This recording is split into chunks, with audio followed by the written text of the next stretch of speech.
Ah, Halloween. For so many, it's meant to be the season of frights and horrors. Those dark and bloody movies that compete for the top slasher spot.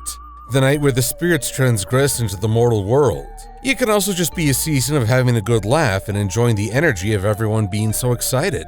One such aspect are shows that aren't necessarily meant to scare, but rather have a laugh at long-established horrors. I remember one such example from my own childhood, a story that would air like clockwork every October. So join me, won't you, as I look back at the Halloween that almost wasn't, aka the night that Dracula saved the world.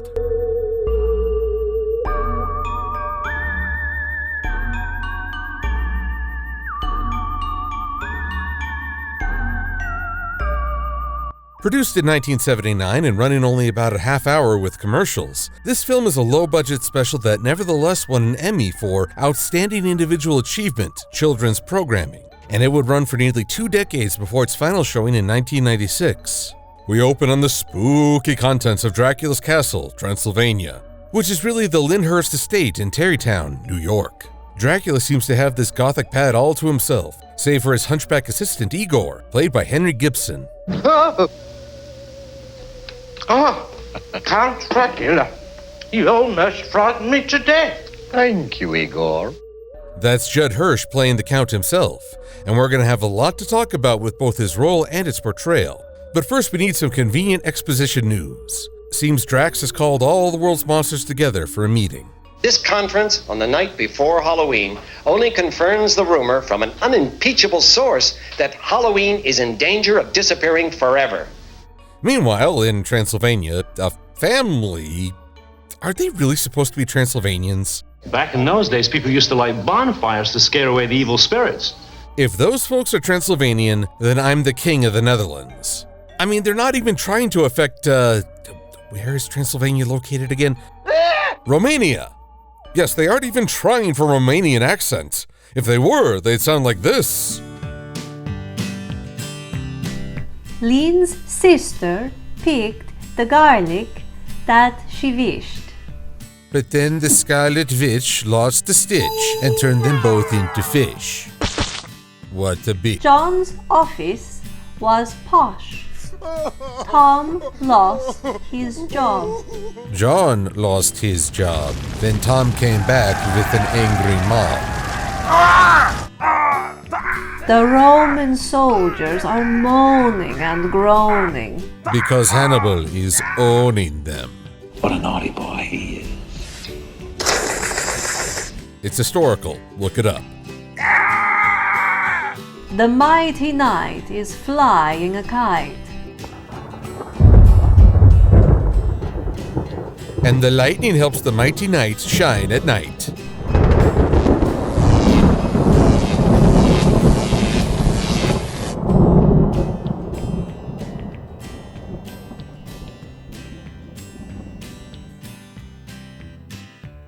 You know that generic family picture that comes whenever you buy a new frame? This is that family. Halloween is my national holiday. So let's pause to talk about humor. There's not much to be found in this opening, but it's about to become a constant. To talk about this, I'm once again borrowing an idea from the book Only a Joke Can Save Us by Todd McGowan. McGowan doesn't settle for the idea that humor is completely subjective. Instead, he proposes a general formula. If you can take the opposite states of lack and excess and somehow forge a link between them, you'll generate comedy.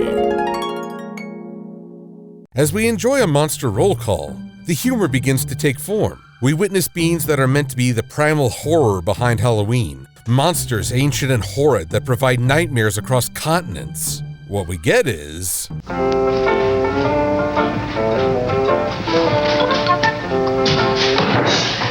Very graceful. And all the greats are here. Frankenstein's monster, the Wolfman, the Mummy, and... From tropical Haiti, the king of the living dead, Zabar the zombie, edible. Who in the hoo-ha-hey is this guy? I've never heard of a Zabar the zombie, and the idea of a king of the living dead goes against everything I know about zombie lore, which, I admit, isn't that much. Pardon me while I relieve myself of that ignorance. Well, That was depressing. This story at least understands that the zombie mythos arose from both Haiti and South Africa. Back then, being turned into a zombie meant that you could never return to the beauty of Africa and had to serve French and British expansionists forever. So this king of zombies is most likely a sugarcane plantation owner. Yet there is only one true key player here besides Dracula, actress Mariette Hardley as... The flying queen of Halloween! Out of my way, Shorty. And with this ensemble gathered, it's time for Dracula to make his entrance. Oh boy! Almost. Thus, we witness the other consistent humor throughout this story. We have an excess of pride on the part of Dracula, matched with a lack of coordination or being constantly humbled. You have exploited your monsterhood so much that you are no longer scary. People are laughing at you instead of shrieking. This flick is over 43 years old, and yet I feel like Dracula is addressing modern-day Universal Studios. Seriously, Tom Cruise remains the scariest thing in The Mummy. Letting that movie influence you so much that now, instead of terrifying the countryside, what are you doing? You're tap dancing. Gee, I wonder what movie he could be talking about. Why don't you go where fashion sits? Anywho, Halloween cannot officially start unless Winnie the Witch flies over the moon. And because of this, Yon Witch has a few demands. So it was you who started the rumor that there would be no more Halloween, huh? You got it. Turns out the witch has had enough of the status quo. I'm tired of all those ugly girl jokes. Tired of being feared instead of loved. Tired of getting less respect than you. And tired of taking orders from you. I'm going to be a bit more serious when going over the witch's demands, as this is a pretty early and unusual form of women demanding better treatment in the workplace. Right off the bat, she's using the rumor to stir up tension, and is now hitting Dracula with these demands with less than 24 hours to decide. I think this is an overly aggressive tactic, as putting Dracula into a corner only lessens the chance of getting what she wants. Then again, she's still giving more time than Batgirl gave Batman and Robin. I've worked for you a long time and I'm paid less than Robin. Same job, same employer means equal pay for men and women. But let's hear these actual demands. My picture replaces yours on the official posters and souvenir t-shirts of Transylvania. Replace? That's demanding too much. A 50-50 split on the merchandise would be the most ideal. You will publicly apologize for scaring your fellow monsters and promise to be sweet to us from now on. What? That's a smart demand because it gets the other monsters on her side. Drac may think that it might ruin his image, but all he need do is scare the daylights out of the press conference to get his cred back. I want equal authority with you as co-leader of the monster world. Ah, see? Co-leader. She's now looking for a share of power rather than replacement. That's less threatening and more likely to succeed. Never! Never! If her opponent wasn't so full of himself. It's too bad because I like the last item on her list, being a secret boss in Castlevania. Yeah. Die, monster! You don't— Out of my way, Shorty. I don't have to take this kind of treatment from anybody. Huh?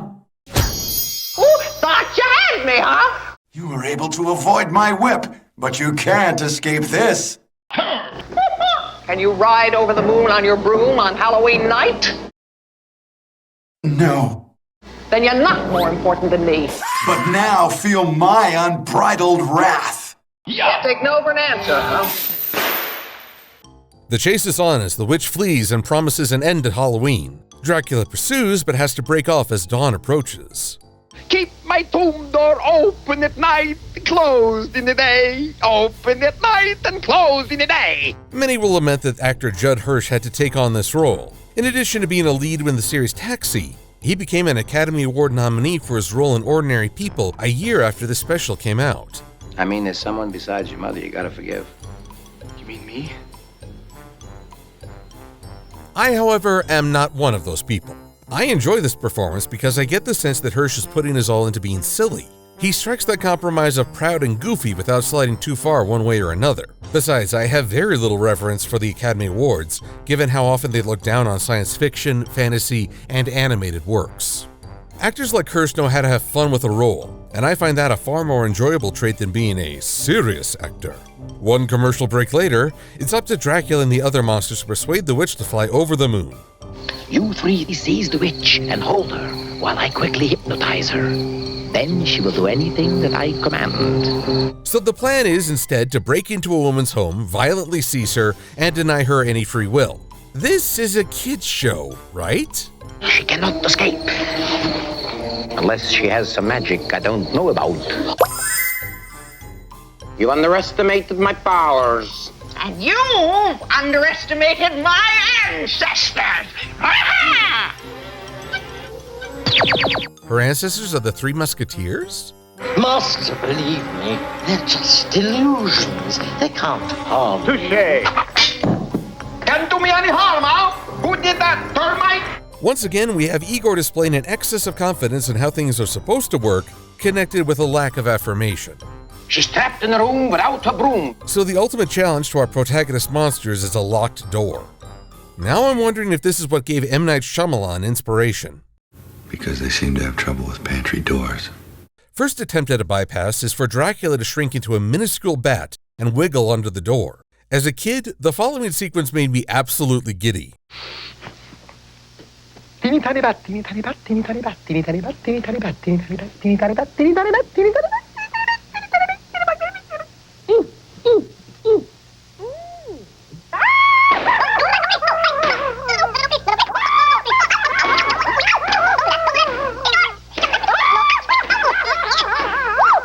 Second attempt is to swing in from the window and open the door for the others.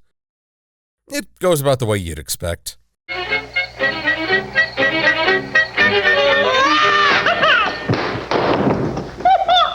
And Drac is out of time. With only minutes to spare, he has to give in to all the witch's demands.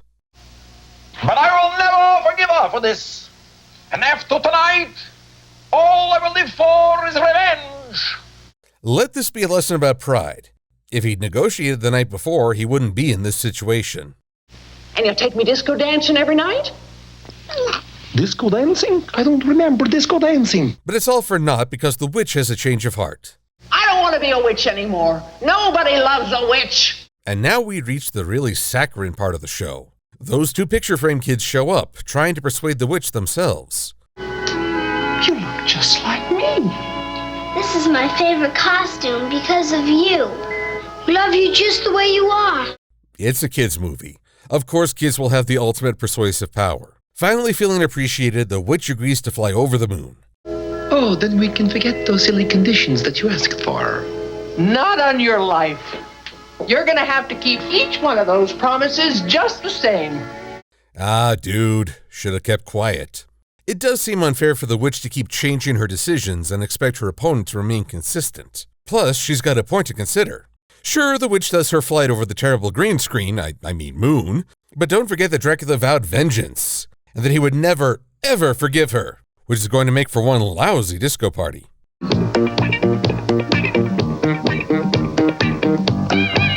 Okay, who is this dude? I would have loved to see him as part of the monster troupe. He's got more energy in this one scene than most of the cast. But what about Dancing with the Witch? Wonder Woman, Wonder Woman. All the world is waiting for you.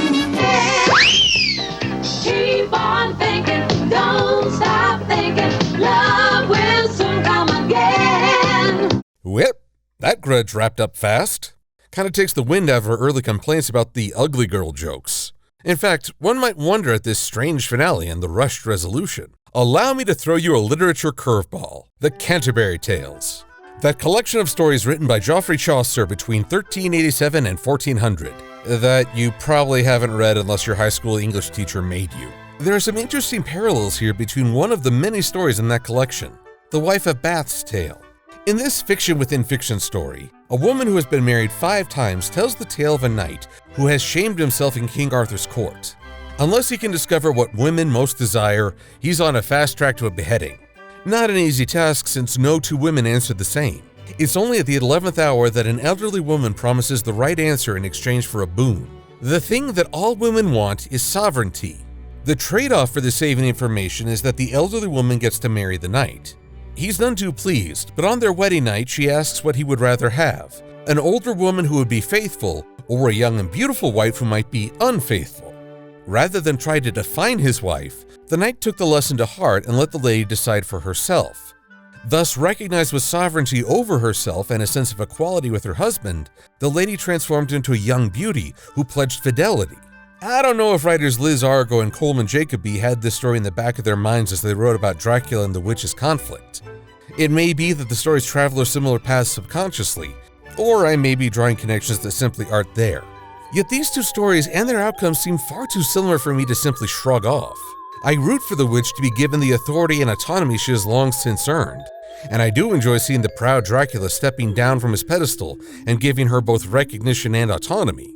This story is certainly not on par with Chaucer's writings, but it is pretty entertaining. It's silly, irreverent of classical monsters, and it has some great slapstick, and there may even be a nugget of thought if one is keen to look.